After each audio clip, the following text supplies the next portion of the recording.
तो आज मैं आपको एक अनोखी रहस्यमय कहानी सुनाऊंगा। अगर आप चैनल पर नए हैं तो अभी सब्सक्राइब कर ले, क्योंकि यह मेरा दूसरा नया चैनल है। तथा कहानी पूरा देखे, अंत में एक अनोखा रहस्य छुपा है। धन्यवाद। तो सुनिए। एक गांव था जहां के लोग बहुत दानवीर थे। वे हर साल दुर्गा पूजा पर इतना दान देते थे कि पूरे गांव में चर्चा होती थी। लेकिन उनका दान सिर्फ दिखावे के लिए था।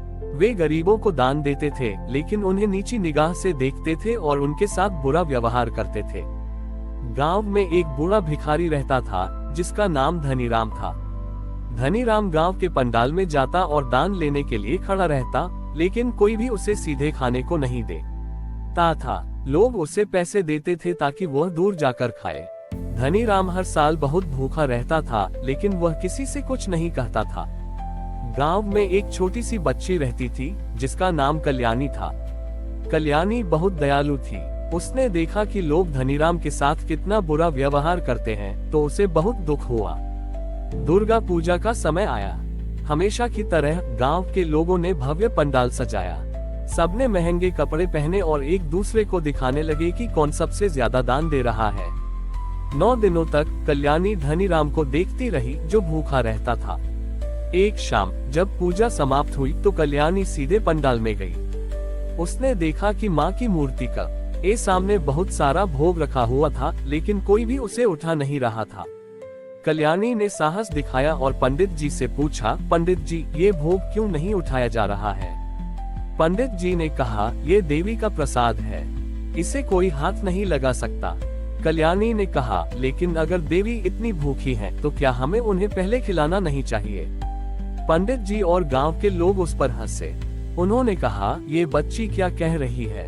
कल्याणी ने कहा, ये भोग तो देवी का है, लेकिन वह भूखी है। उसने अपनी जेब से एक छोटा सा बिस्कुट निकाला और पंडाल के पास बैठे धनीराम को दे दिया। धनीराम ने बिस्कुट खाया और उसकी आंखों में आंसू आ गए। जैसे ही कल्याणी ने धनीराम को बिस्कुट दिया, एक चमत्कार हुआ। माँ की मूर्ति से एक दिव्य प्रकाश निकला और वह प्रकाश सीधे धनीराम के ऊपर जाकर पड़ा। धनीराम का फटा हुआ कपड़ा एक सुंदर रेशमी शॉल में बदल गया। सभी लोग हैरान रह गए। तभी पंडित जी ने कहा, हम मूर्ख हैं। हम सोचते रहे कि देवी को भोग लगाकर हम उन्हें खुश कर सकते हैं, लेकिन देवी की भूख भोग की नहीं, बल्कि मानवता की थी। उन्होंने हमें दिखाया कि सच्ची पूजा भूखे को खाना खिलाने में है। उस साल की दुर्गा पूजा ने गांव के लोगों को ये सिखाया कि भक्ति का मतलब सिर्फ पूजा पाठ करना नहीं, बल्कि दूसरों की भूख को समझना और उसे दूर करना है। और माँ की सबसे बड़ी कृपा तब होती है जब हम दिखावे को छोड़कर करुणा को अपनाते हैं। कल्याणी की निस्वार्थ भावना ने गांव में एक नई चेतना जगा दी थी।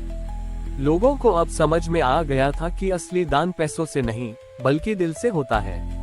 अगले साल दुर्गा पूजा से पहले गांव के मुखिया ने एक बड़ी घोषणा की, इस साल हम कोई भव्य पंडाल नहीं बनाएंगे। इसके बजाय हम सभी मिलकर एक माँ की रसोई खोलेंगे।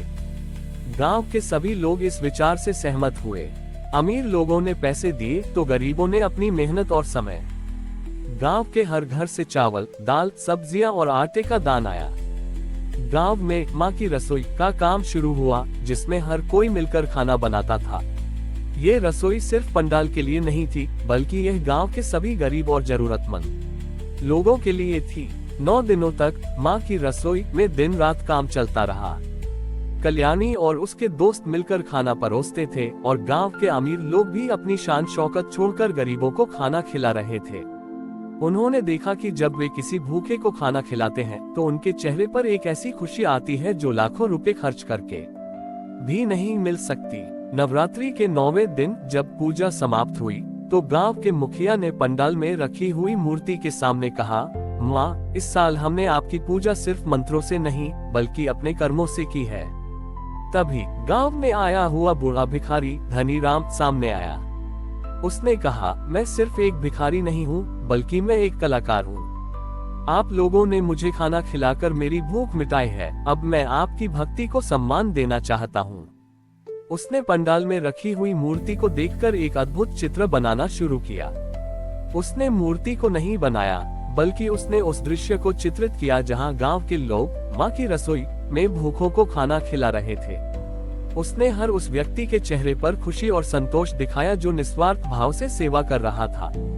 जब चित्र पूरा हुआ तो सबने देखा कि चित्र में हर चेहरे पर एक अद्भुत चमक थी, और वह चमक उस चमक से मेल खाती थी जो देवी की आंखों में होती है।